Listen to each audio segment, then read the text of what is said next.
l'immigration n'est pas une chance. On parle de quelle immigration déjà? Enfin, je sais pas, dans son ministère, il y a aussi des gens issus de l'immigration. Il fait quoi? Il leur parle pas, il les croise dans le couloir, ils font attention de ne pas se croiser dans le couloir, il va le virer. C'est notre responsabilité de ne pas sombrer dans les discours populistes et d'apporter des vraies réponses. Prisca Thévenot, vous êtes députée et ancienne porte-parole du gouvernement. Vous avez également été ministre déléguée chargée du renouveau démocratique et secrétaire d'État chargée de la jeunesse et du service national universel. Prisca Thévenot, qui êtes-vous vraiment?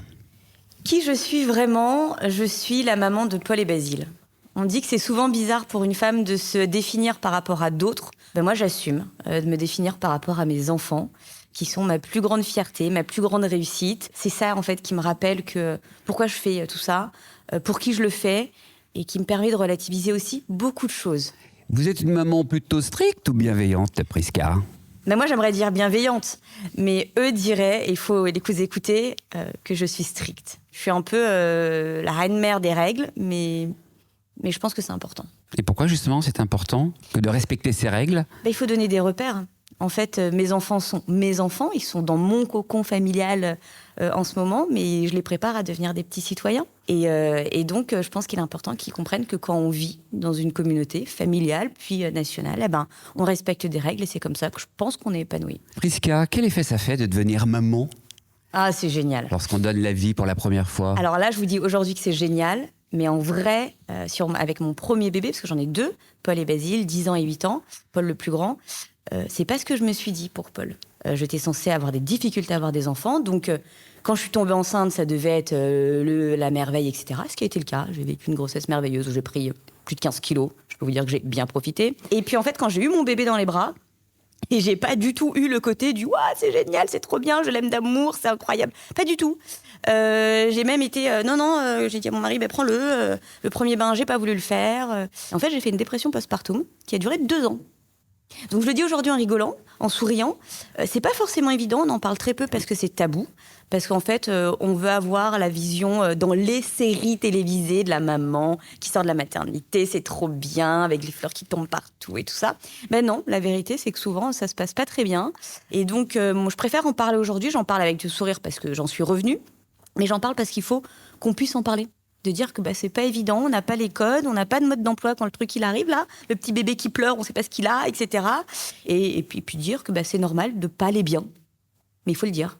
Je vous propose une expérience. Je vous montre le miroir de la série qui est là. Il est beau ce miroir, Prisca, vous pouvez le prendre. Et au-delà justement de l'apparence physique, qu'est-ce que vous voyez dans ce miroir quand vous regardez? En fait, ce que je vois, c'est les yeux de mon père. De la Prisca, justement, qui voit les yeux de son père dans le miroir. Je vois les yeux de mon père. Alors, il n'était pas maquillé, il se maquillait pas, mais de plus en plus je vieillis, je dis même plus grandi, mais vous savez, j'ai accepté que j'allais avoir 40 ans. Plus je vieillis, je vois les yeux de mon père. Et c'est vrai qu'il est parti il y a maintenant plus de 15 ans, ouais. Mais je me demande souvent, encore aujourd'hui, ce qu'il aurait dit, ce qu'il aurait fait. De quelle façon votre papa vit en vous?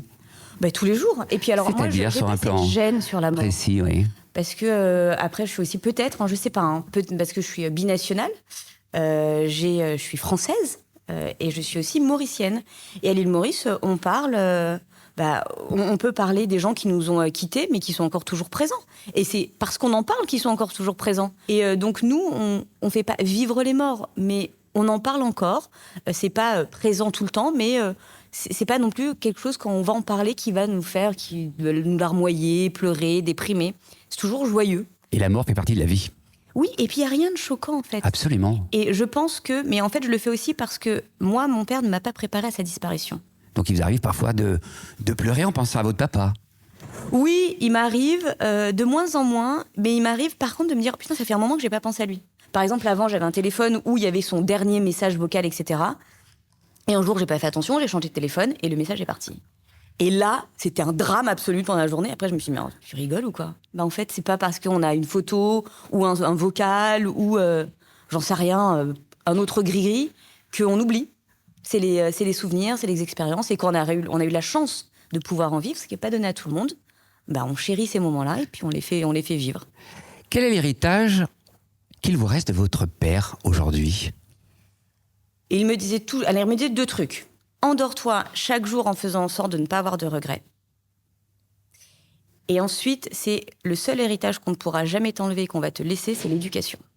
On va continuer avec le miroir. Donc vous êtes regardé dans le miroir. Derrière. Vous vous trouvez comment, Prisca?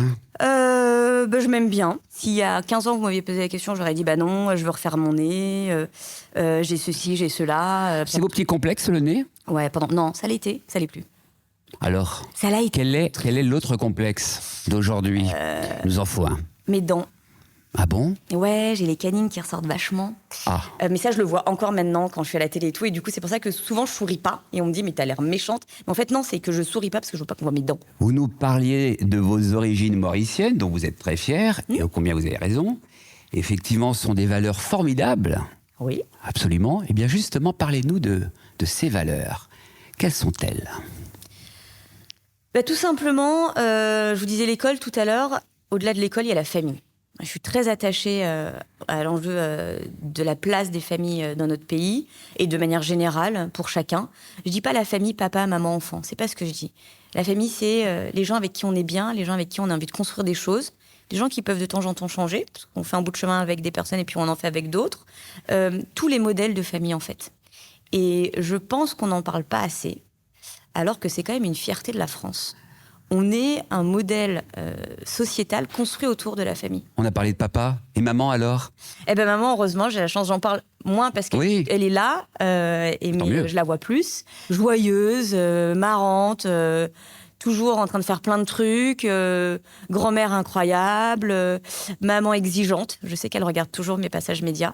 Et justement, maman pense quoi des passages médias de sa petite? Mais elle est critique au premier sens du terme. Et quelles sont les critiques que votre maman vous fait remonter?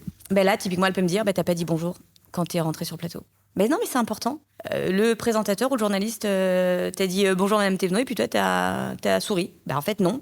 Je sais que j'aurai toujours le petit message de la maman après le plateau. Si vous aviez l'occasion de voyager dans le passé et de vous parler quand vous étiez petite, quels conseils donneriez-vous à cette petite Prisca? Je lui dirais tout simplement, fais-toi confiance et fais confiance en la vie. Il y a plein de surprises pour toi. Et notamment sur le sujet des enfants. Parce que, en fait, le sujet de mon infertilité, c'est bizarre de dire ça alors que je suis maman aujourd'hui, je sais pas comment on pourrait le dire d'ailleurs, m'a été posé quand j'avais 11 ans. J'avais rien demandé. Mais je suis rentrée chez moi et je me suis dit, mais attends, ça veut dire quoi? Qu'est-ce que c'est? Donc c'est assez compliqué. Et comme en plus, je parlais pas, je trouvais ça gênant, etc., j'ai grandi toute seule avec ce truc. À un moment, vous avez pensé adopter? Et donc, oui. Ouais. Et j'ai toujours cette idée en tête. C'est pas toujours évident parce que c'est quand même quelque chose qui se prépare beaucoup plus fortement. Et puis après, je commence à avoir un peu d'âge. Et pourquoi cette envie si puissante, même si on peut la comprendre en partie, d'adopter encore aujourd'hui? Parce que je trouve ça génial d'avoir une maison avec des enfants. Je trouve ça incroyable. Et qu'on a... j'ai eu la chance de pouvoir avoir des enfants, mais il y a plein d'enfants qui n'ont plus la chance d'avoir leurs parents. C'est bien que les parcours soient très sécurisés, très encadrés en France pour l'adoption. C'est extrêmement important, et pour les parents, et pour les enfants. Je pense qu'il y a quand même des choses à fluidifier de ce point de vue-là, à regarder pour pouvoir peut-être améliorer certaines choses. Entrons maintenant dans la série de questions. Femmes en politique. Êtes-vous prête, Prisca? Oui. Quel personnage historique féminin vous inspire le plus dans votre carrière politique et effectivement, pourquoi? Mort ou vivant? Les deux. Les deux? Ouais. Alors, il y a quelqu'un dont on parle très peu, je trouve, pas assez, qui s'appelle Jacinda Ardern, qui est l'ancienne première ministre de Nouvelle-Zélande. C'est une première ministre qui a su, à la première, sur des attentats qui avaient connu son pays, avant d'avoir un discours politique, eu une parole humaine, de compassion, d'empathie, de compréhension. Et puis elle a su aussi dire à un moment, j'ai fait plein de choses, j'ai travaillé pour mon pays, mais en fait j'arrête. Elle a démissionné. Elle a démissionné pas parce qu'elle était incapable, mais parce qu'elle ne s'en sentait plus capable. Et elle l'a dit. C'est un exemple pour vous. Mais elle est incroyable. C'est un parcours que vous pourriez reproduire? En tout cas, j'aspire à m'inscrire dans cette démarche-là, c'est-à-dire à rappeler qu'avant d'être des politiques, on est des femmes et des hommes, en fait. Et que oui, c'est pas grave de dire que là, on n'est pas fort, que là, ça nous a blessés, que là, ça nous a procuré de la joie, que là, ça a été une victoire, et qu'en fait, là, on voit plus le bout. Quelle est la plus grande leçon que vous avez apprise en tant que femme dans le monde politique? Qu'il y a encore beaucoup de choses à faire pour les femmes en politique. Dans le privé, on a pu avancer, il y a encore beaucoup d'avancées à faire. Attention, je ne dis pas que c'est bon, on arrête et on passe à autre chose. Mais le politique a permis de faire avancer la question de l'égalité femmes-hommes dans le privé, pas encore assez en politique. Pourquoi ? Regardez, la première femme présidente de l'Assemblée nationale, c'est en 2022. En 2022. Et pourquoi ça bloque toujours autant ? Qui sont les responsables ? Mais nous tous. Attendez, moi, je fais pas faire partie de celles qui vont dire c'est la faute aux hommes. Je ferai pas ça. Je pense sincèrement qu'on doit tous y prendre notre place et tous encore dire, c'est pas parce que on a avancé qu'on doit considérer qu'on se lave les mains et qu'on passe à un autre sujet. C'est un sujet au long cours qu'il faut toujours avoir en vigilance parce que malheureusement, ça peut très vite revenir en arrière. Et justement, quels sont les défis auxquels les femmes sont confrontées en politique, toujours en 2024 ? Sur la façon dont dans la façon dont on parle de nous, sur tous les sujets, sur un débat, sur une prise d'opposition, sur une prise de parole. On va être très vite soit des hystériques, soit parce qu'on est fatigué, soit parce que... En fait, on va être... plutôt que d'être critiqué sur le fond, en général, on va être critiqué sur la forme. À part François Hollande, dont le régime avait été commenté, la perte de poids avait été commentée, parce qu'il en avait fait aussi un sujet, mais sinon, les femmes, en général, c'est... Vous avez vu, elle a grossi, elle s'habillait comme ça. Elle a l'air méchante. Fait ça, elle a l'air méchante. Un homme, c'est pas du tout les mêmes sujets. Déjà, on va pas demander s'il a grossi, il a maigri, s'il a coupé les cheveux. Vous en souffrez parfois de ces critiques ? Non, mais je trouve ça juste bête. Je trouve ça stupide. Vous les lisez ? Je lis assez souvent. Ça vous atteint quand même si vous êtes... Non, vous savez, quand il y a des critiques sur la part de trolls, il y a beaucoup de trolls. Ensuite, de temps en temps, il y a des critiques qui sont pas très bienveillantes, voire même méchantes. Et là, ça peut m'arriver de réagir, voire même de porter plainte. Ce qui m'est déjà arrivé. Et la plainte a abouti ? La plainte a abouti parce que c'était une menace de mort à l'encontre de mes enfants. On est dans un pays où quand on va porter plainte, on est entendu. Ça, il faut le rappeler. On est accompagné et on a une justice qui fonctionne. Madame la députée, continuons avec la série d'engagements. Vous avez des engagements qui vous tiennent à cœur, le droit des femmes, la natalité et effectivement la jeunesse. Concernant le droit des femmes, selon vous, quel est le plus grand défi actuel justement pour le droit des femmes ? De ne pas considérer que les avancées seraient de rester sur un statu quo. Mais je pense qu'il faut qu'on continue à avancer, qu'on continue à lever des tabous. Il y a encore beaucoup de tabous. Et donc, lesquels ? Par exemple, sur le sujet de la natalité. Est-ce qu'on peut dire qu'on a une crise démographique en France ou c'est mal de le dire ? Est-ce que quand on parle de crise démographique, ça implique qu'on signifie et qu'on pointe du doigt en disant « faites tous des bébés » ? C'est pas du tout ça. Et pourquoi justement les Français font moins de bébés ? Eh bien ça, il faut en parler. Quand il y a un désir d'enfant, et j'insiste sur le « quand il y a un désir d'enfant », souvent, ça va pas au bout, pour plein de raisons. Des raisons physiques, de santé, et puis ensuite, il y a des sujets sur les enjeux financiers. Est-ce que je vais arriver à subvenir à une famille ? Est-ce que j'arrive déjà pas, moi, à boucler les fins de mois ? Alors, faire un bébé, c'est compliqué. Ça, il faut l'entendre et il faut pouvoir y répondre aussi, politiquement. Et puis, il y a des enjeux d'angoisse climatique. Dans un monde qui évolue, dans un monde où le réchauffement est là, il se manifeste chaque jour à nous, est-ce que c'est bien raisonnable d'avoir un enfant ? Et ces questions, il faut les entendre. Il ne faut pas les juger. Et il faut y répondre. Et justement, quelle est votre vision pour l'avenir des jeunes en général ? Continuer à leur donner la parole. Ils l'apprennent. Moi, je suis très en colère quand j'entends que nos jeunes ne s'engagent pas, qu'ils sont las, qu'ils regardent en permanence les réseaux sociaux, etc. Ok, sérieux, nous aussi, on regarde les réseaux sociaux. On va arrêter ? Nous aussi, on les regarde. Et en vrai, c'est pas vrai qu'ils s'engagent pas. Ils s'engagent juste différemment de nous. Ils sont au travers d'associations, de collectifs. Il faut juste que nous aussi, on puisse prendre la part de ces nouveaux corps intermédiaires que compose notre jeunesse et pouvoir leur donner la parole. Mais leur donner la parole, ça ne veut pas dire on va vous dire oui à tout. Vous avez été ministre, vous n'êtes plus ministre ? Oui. On est bien souvent, plus longtemps, plus ministre que ministre en activité. J'espère, c'est le jeu. Vous avez eu la déprime derrière la dépression. Le jour où vous êtes réveillé en n'étant plus ministre, comment vous l'avez, vous, vécu ? En vrai, j'ai eu un sas de décompression qui s'appelle le gouvernement démissionnaire. Donc en fait, pendant 3 mois, j'ai été ministre, plus ministre. Vous savez, dans un espèce de vortex là où on sait pas trop. Voilà. En sursis, ministre en sursis. Voilà. Donc en fait, ça permet de tout relativiser. Et puis surtout, je revenais d'une période qui s'est appelée la dissolution, où on a été au front en campagne pour les législatives. Et j'ai vu beaucoup de mes camarades anciennement députés qui ne l'étaient plus. Oui, mais pour beaucoup de ministres, c'est très compliqué. Certains tombent vraiment dans la dépression. Sont totalement déprimés. C'est pas évident non plus. Mais parce qu'en fait, je pense que ministre, c'est pas une fin en soi. Pour vous ? Mais ça doit l'être pour tout le monde, en fait. Et pour certains, ça l'est. On a la chance et l'honneur d'être appelé pour devenir ministre, pour servir son pays en tant que ministre, c'est une chance et un honneur.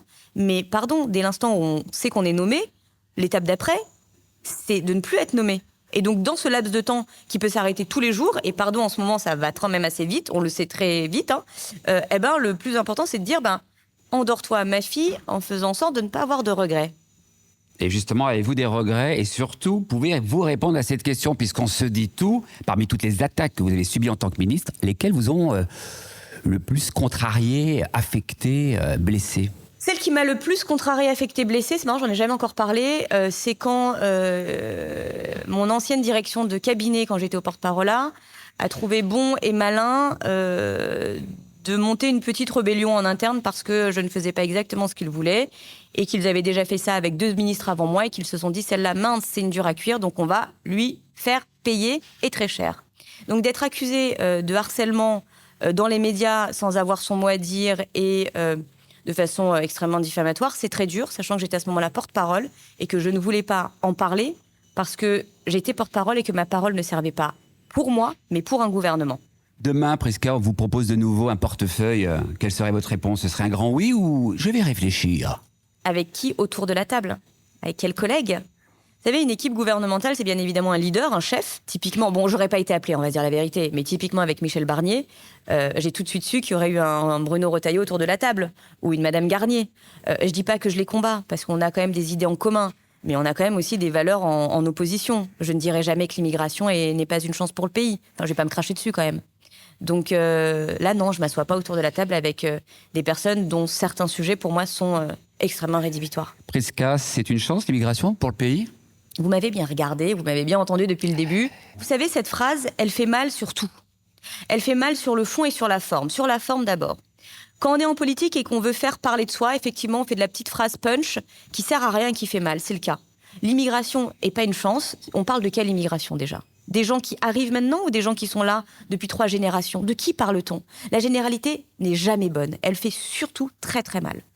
Et puis elle sert à rien. Enfin, je sais pas, dans son ministère, il y a aussi des gens issus de l'immigration. Il fait quoi? Je parle des ministres. Hein. Il fait quoi avec ces gens? Il leur parle pas, il les croise dans le couloir, ils font attention de ne pas se croiser dans le couloir, il va le virer. Cette phrase ne sert à rien, aussi bien sur le fond que sur la forme. Et en politique, surtout dans les temps complexes dans lesquels nous sommes, avec le populisme qui n'est pas à nos portes, qui est déjà dans notre pays, c'est notre responsabilité de ne pas sombrer dans les discours populistes et d'apporter des vraies réponses. C'est le moment de Culture Cash. Aïe. Allez, découvrons les incontournables de Prisca Thévenot. Là, c'est un peu le côté un peu radio, vous savez, on pose la voix. Attention, c'est pas mal. Quel est le film qui vous a le plus marqué et pourquoi, Prisca? Le film qui m'a le plus marqué, c'est un film qui n'est pas très récent, qui s'appelle Va, vis et deviens. Va, vis, c'est ce que pourrait vous dire votre papa et vous dire votre maman. Et deviens dans 10 ans, Prisca Thévenot. Eh ben, moi, j'espère que je serai encore là. Je suis pas défaitiste, vivante. Je suis pas défaitiste ou fataliste, mais comme je vous le disais, mon père est mort jeune, mon grand-père avant est mort jeune, et donc j'ai un peu cette culture du... moi, je me souviens de mon père qui me disait oh, « Cette année, je suis plus vieux que mon père. » Donc moi, je me dis à chaque fois, dans 10 ans, est-ce que je suis encore là? Et je le souhaite. Je sais pas, je me vois avec mes enfants. Prisca, vous avez peur de la mort? Non. J'ai peur de ne plus être là pour mes enfants. J'ai pas peur de la mort. J'ai plus de gens qui m'attendent ailleurs qu'ici, en vrai. Hein.